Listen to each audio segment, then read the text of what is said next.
அனைவருக்கும் வணக்கம். இது சாரதி லா ஸ்டடீஸ். சாரதி லா ஸ்டடீஸில் கான்ட்ராக்ட் ஆக்ட் 1ல் கிளாசிஃபிகேஷன் ஆஃப் கான்ட்ராக்ட், ஒப்பந்தங்களின் வகைப்பாடுகளை கூறுக அப்படின்ற மாதிரி ஒரு கொஸ்டின் வரும். இந்த கொஸ்டின் வரலனாலும் பரவாயில்ல, ஏதாச்சும் ஒரு இடத்துல எழுதுகிற மாதிரி நீங்கள் உங்களுடைய ஐடியாலஜியை வளர்த்துக்கணும். நீங்கள் எக்ஸாம் எழுதுறது ஒரு தனியான ஒரு திறமை. அந்த திறமையை வளர்த்துக்கிட்டால் மட்டும்தான் நம்மளால் அரியர் இல்லாமல் வெளில வர முடியும்.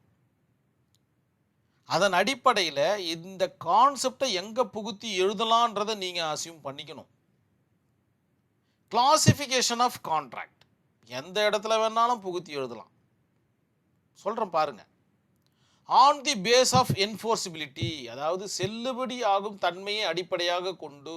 எத்தனை வகையான கான்ட்ராக்ட் இருக்குது, எத்தனை வகையான கிளாசிஃபிகேஷன் இருக்குது? ஒன்று வேலிட் கான்ட்ராக்ட், கேள்விப்பட்டிருப்பீங்க. வாய்டு கான்ட்ராக்ட், இதுக்கப்புறம் எல்லாமே ஒன் பை ஒன்னாக வரப்போகுது வீடியோவில். Voidable contract, illegal contract, unenforceable contract.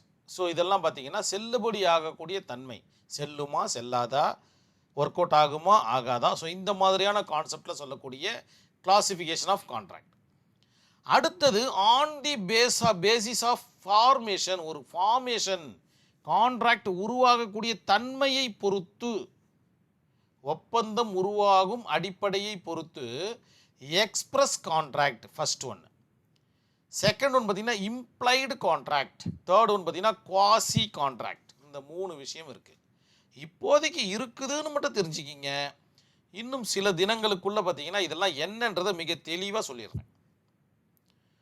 அதன் பிறகு பார்த்தீங்கன்னா on the basis of performance, ஒரு கான்ட்ராக்ட் வந்து பெர்ஃபார்மன்ஸ் பேசிஸில் தான் அது நல்லதா கெட்டதான்றது புரிய வைக்க முடியும்.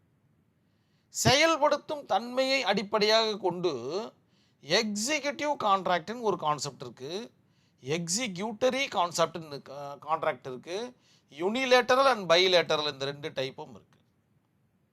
ஸோ இதெல்லாம் தான் பார்த்தீங்கன்னா கிளாசிஃபிகேஷன் ஆஃப் கான்ட்ராக்ட். இப்போ இதை எந்த இடத்துல உட்புகுத்தி எழுதுறது அப்படின்னு பார்த்தீங்கன்னா, எந்த இடத்துல வேணாலும் எழுதலான்ற மாதிரி சொல்லிட்டேன். கன்சிடரேஷனில் எழுத முடியுமா அப்படின்னு கேட்டிங்கன்னா ஏன் முடியாது? On the basis of formation சொல்லியாச்சுல, ஃபார்மேஷனில் consideration is one of the concept தானே.